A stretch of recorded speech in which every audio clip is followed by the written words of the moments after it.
ตกพาลงกับแข่งมาเนาะเอาไว้ยันผัวนอนเฮือนบ่ได้เนาะเอาไปเล่งนี่บ่ได้มาบ่เล่ง เนาะเนี่ยแหละ ให้กำลังใจว่าลูกผัวที่ไปท้ายนี่วิวสิขึ้นบ่ มีว่าไปถ่ายวิวขึ้นมาเบิ่งเลยสิปลายคนโอ้ยย่างมาได้เป็นชั่วโมง ถ้าว่าวิวขึ้นนี่ก็คือสิมานอนเฮือนมื้อเนาะมื้อมามื้อมาแหล้วคือฝนตกก็บ่มาแต่นี่ก็มันว่าอะไรก็มันบ่ขึ้นนะมันบ่ฮอดร้อ ข่ ย อย คน กับ เนาะ เจ้าข่อยคือ ฮะ ข่อยมันนางเชิงนะว่าเจ้าก็มืด มืดกับมืดยางนะคนดำเลยเก่าเนาะ สายอยากไปหน้าแล้ว ลูกชายอยากไปหน้าแหละพี่น้องเลย โอ้ยลูกสาวแล้วได้ นะเพื่อนนุ่นบ่ นู่นบุก นี่อนุ่นบ่ได้ไปโรงเรียนอยู่เนาะย่างกับผมมาย่างแล้วข่อยไปตัดผมมันเสริมรอกันว่าเป็นน้ำมันบ่ตัดผมเสริมรอเนี่ยว่ามันจัง มันนั่นยังย่อยอัน เจียวบ่ ผมยุ่งที่เราได้แต่ขี้ปุ่นอกอันนี้ เมื่อไหร่เจ้าก็ไปเป็นนางเอกข่อยเนาะจะว่าวิวขึ้นยักแต่ญาติยังเนาะไปถามแล้วเนาะ ไหนคือเจ้านี่ ครับแรงนี่ซุปแล้วบ่ได้มาเนาะ มา มาเลยคาดยาง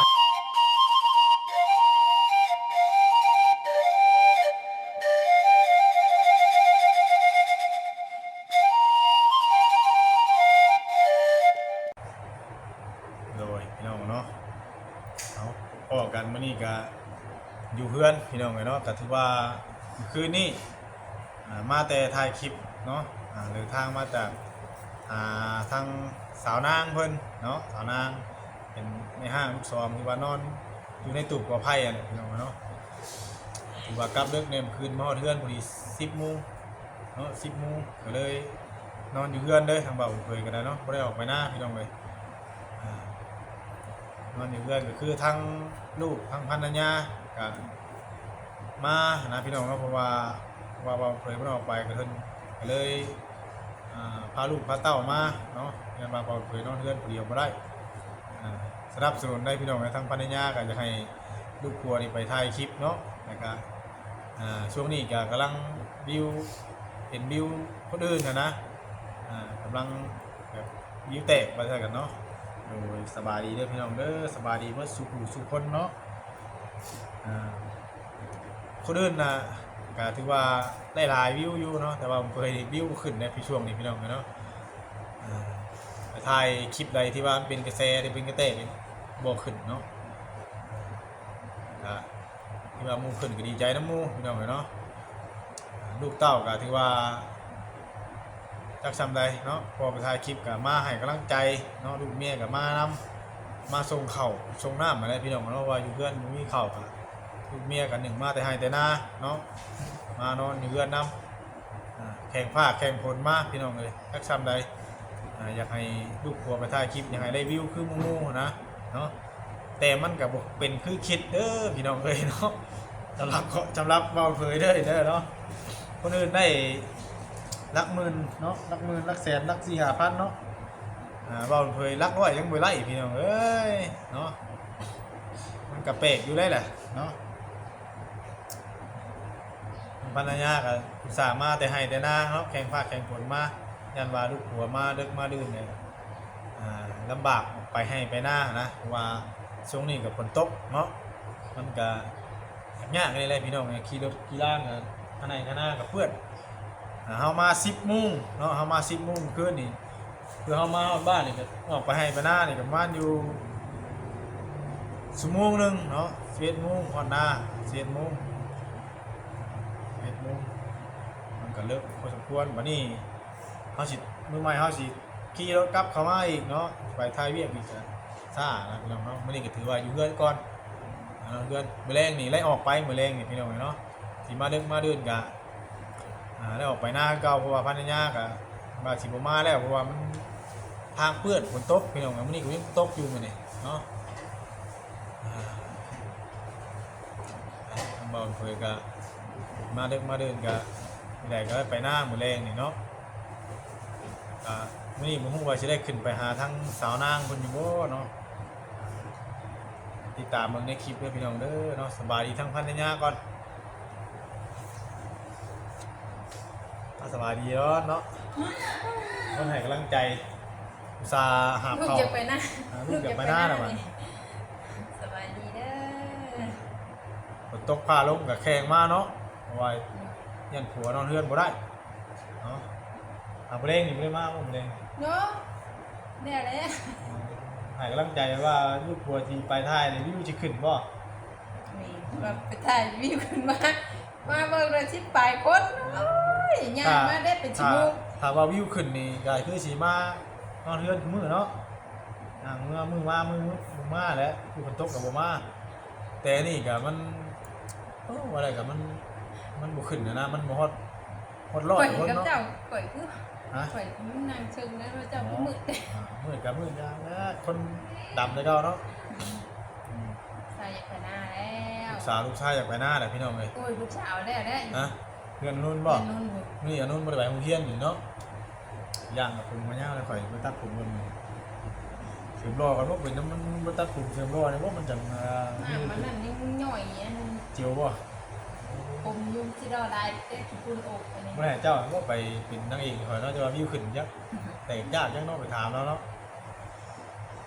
ไหนที่เจ้านี้ ครับแรงนี่ซุปแล้วบ่ได้มาเนาะ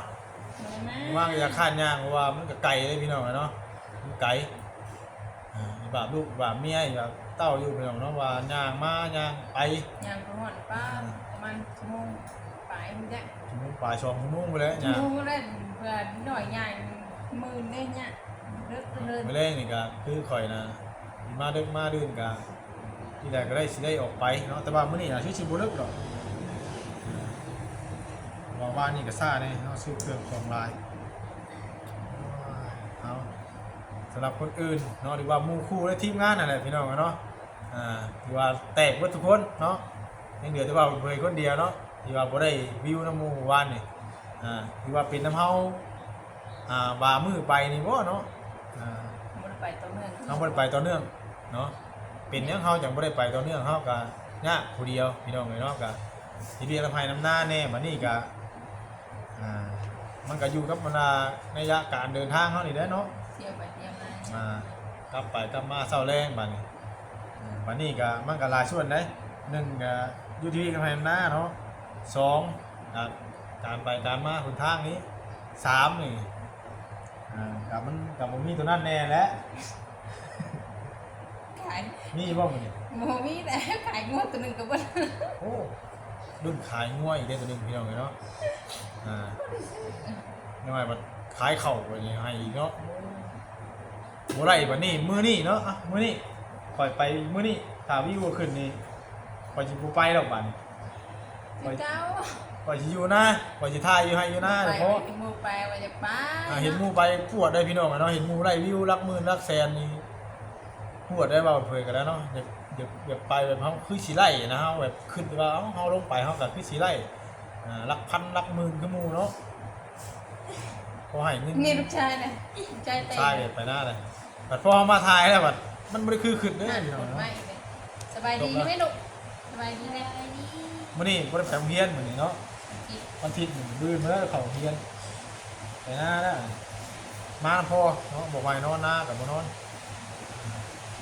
มีตู้นอนหน้าอยู่เนาะถือว่าพังมึงภาพมึงผลเช้าก็ยังไปอยู่บอกกันว่าจะออกไปเฮ็ดเวียกแล้วเนาะให้ครับเมียเนาะว่าไปลุยอีกมื้อนี้เนาะไปลองเบิ่งถ้าบ่ได้วิวก็แม่นเอ้าเบิดผ้าเบิดฝนเกี่ยวข้าวเกี่ยวน้ำมื้อแรกพี่น้องเลยเนาะให้พี่น้องมาบัดนี้ คนก็ยังตกกี่ดอกเลย ผมมาถ่ายคลิปนะเพราะว่าเข้าไปก็ถ่ายอยู่ให้อยู่หน้าเขาก็ไล่ผมว่าจำกัดนะเพราะว่าเขาบริจวดขึ้นมุ้งก่อนถ้าได้รับ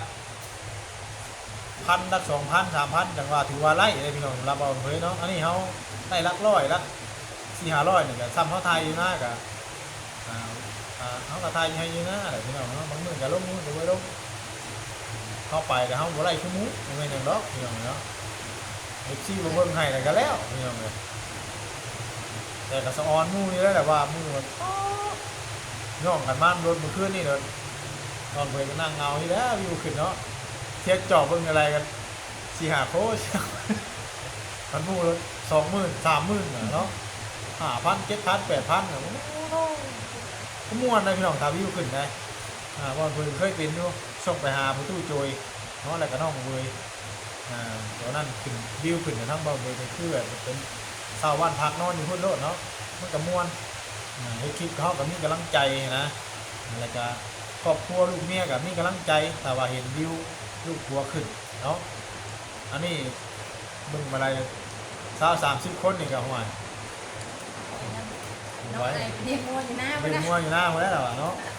ผมว่าส่งคนเข่าได้ไปนี่ไว้อยู่มาส่งเนาะมีกำลังใจเลยพี่น้องเนาะไปกับพี่น้องเนาะมื้อนี้ก็ฮู้ว่าสิได้ไปบ้านสาวนางเพิ่นบ่เนาะแต่เรื่องของเราก็คือว่าแหละพี่น้องเลยแล้วก็ว่าลูกผัวได้นี้เนาะก็เลยมาอาศัยไผเพิ่งเนาะน้ำหมู่เนาะน้ำหมู่หรือว่าทั้งเอ้ยเวียงอะไรเนาะเพราะว่าคนรู้จักกันเนาะว่าเนาะมาอาศัยน้ำหมู่อยู่ชั่วคราวเนาะผมรู้ว่าเล่าพิดกันเรื่องไรก็รู้ก็กลัวจนก็เลยมีเติบเติมมาเนาะแต่เขากับไม่ได้ถามเราอย่างมากมายเนาะคือเห็นในคลิปมันแหละพี่น้องเลยแล้วกับมีลูก2 คนลูกน้อยเนาะนอนอยู่ในป่าไหนเนาะอยู่ถูกมันนี่ก็ข้างๆกันก็เป็นปราสาทอะไรพี่น้องเนาะกับย่านอยู่นี่แหละครับกับติดตามเบิ่งว่าได้ยินทั้งเบาแสนทุนบาชีให้ทั้งเล่านั่นยับเข้ามาอยู่ในดินของไอเวียงนี้เนาะมันก็สิได้สะดวกสบายพี่น้องเลยแล้วก็สิปลอดภัยต่อเราแล้วก็ต่อลูกเนาะว่าหันก็อันตรายนะน้องพี่น้องเลยคำคืนยันทั้งตาบุเห็นแน่แล้วก็ยันทั้ง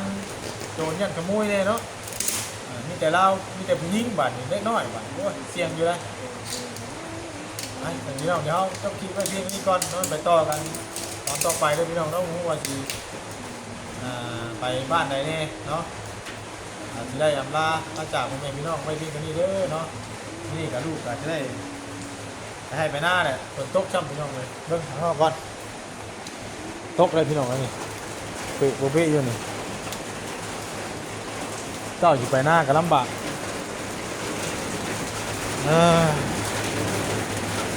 เอาไงก็